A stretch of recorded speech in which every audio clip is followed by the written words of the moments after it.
A few days ago, I posted here a little exercise I like to do, and I featured this piece.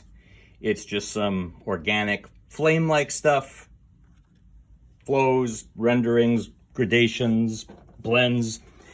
And somebody asked about doing a video of it, the process. So I'm going to show you something kind of quickly on how I did this, and if it helps you out, great. I think it's a cool exercise. I've got a standard Eclipse HPCS here, 0.35 tip from the factory.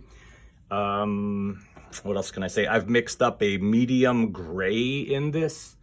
I'm using Air, Oil, and Leads set from Createx. It's an equal mix of the number 4 and the number 5 gray. I'll come back at the end and throw some white over this, but in the meantime, I'll just start doing this. I'm just gonna lay in some very loose strokes here, build some things up. Just gonna kind of let it flow on its own and dictate its own shape and what it's doing here. I want to kind of be quick about this so that no one's spending a ton of time watching this. We can just get right to the basic stuff of what you need.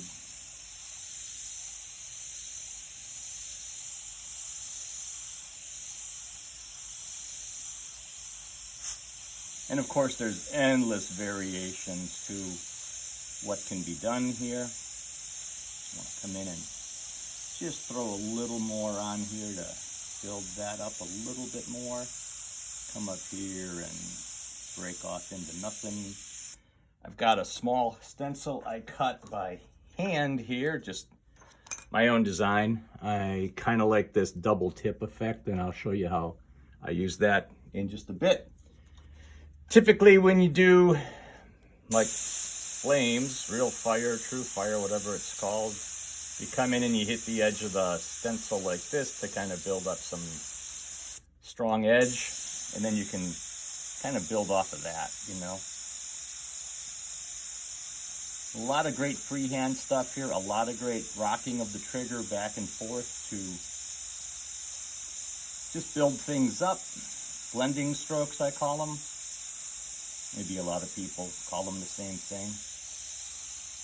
I'm gonna get down here and throw a little more paint on this, build that up.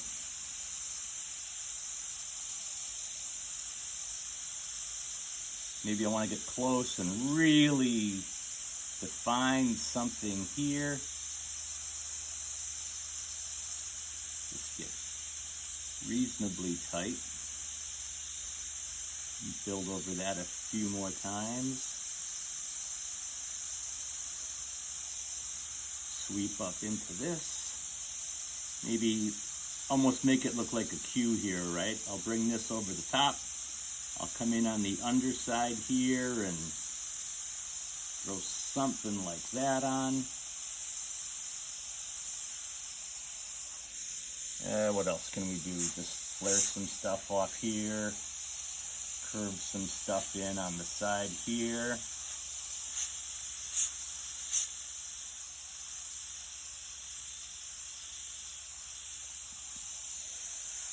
And over here as well.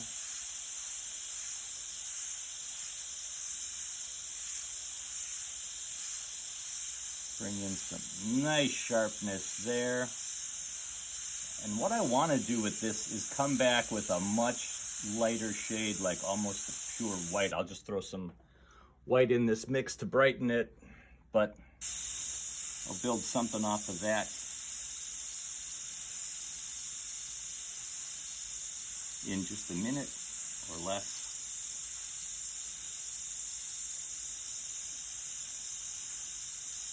Make that fold under there maybe. Bring that around like its own thing. Again, just working kind of quickly here to try to show you some of this. I'm ready to go to the white. I'll throw in just a bit more reducer. I'm using the 4011.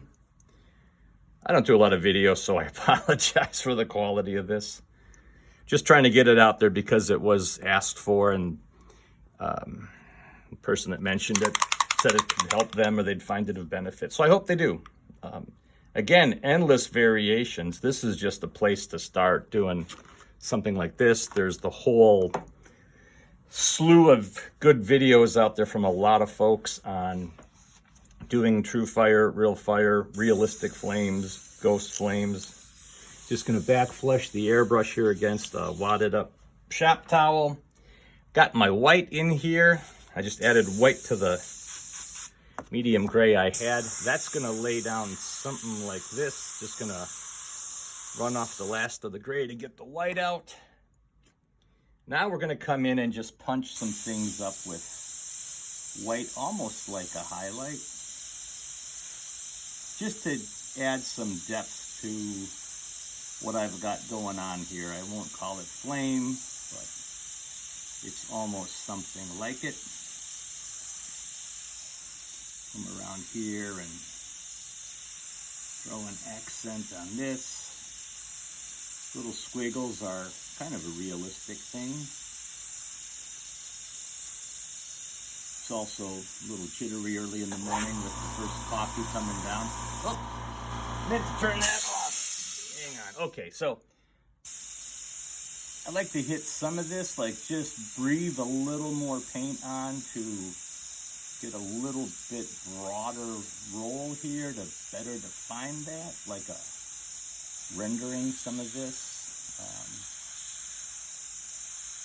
All right, now to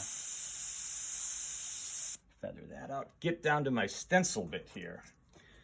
So I'm going to show you how I do this double tip job. Just going to lay this in here. I kind of like it to go that way. I want to come in off the top of this, the upper tip. Just lay some of that out there. Pull some things off. You want to be careful you don't lift it, like we're seeing some lifting going on there. Here's the lower part of it. I'm going to hit the edge of that. Start to pull something off, but I'll probably just do that freehand.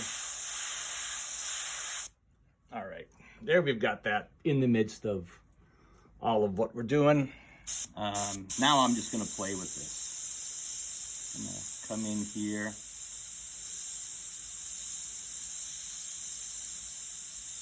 Sweep that up. Sweep some of this out. Pull it back. Fill in some of this. Roll some up here.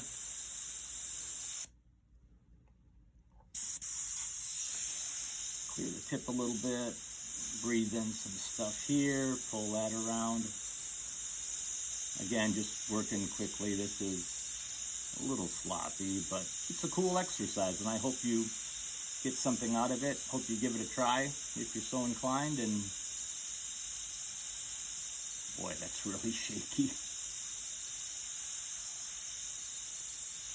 Then just building stuff up like this. And of course, great for freehand. You can cut your own stencils. You can do all that kind of stuff. So, and then yeah, just to lay the white on over the gray, I can come in here and maybe the camera's picking this up. I can build this up. Just, again, a quick exercise, just a quick demo here. I don't want to take a whole lot of time, but yet I want to convey what's all going on. So it's just stuff like that.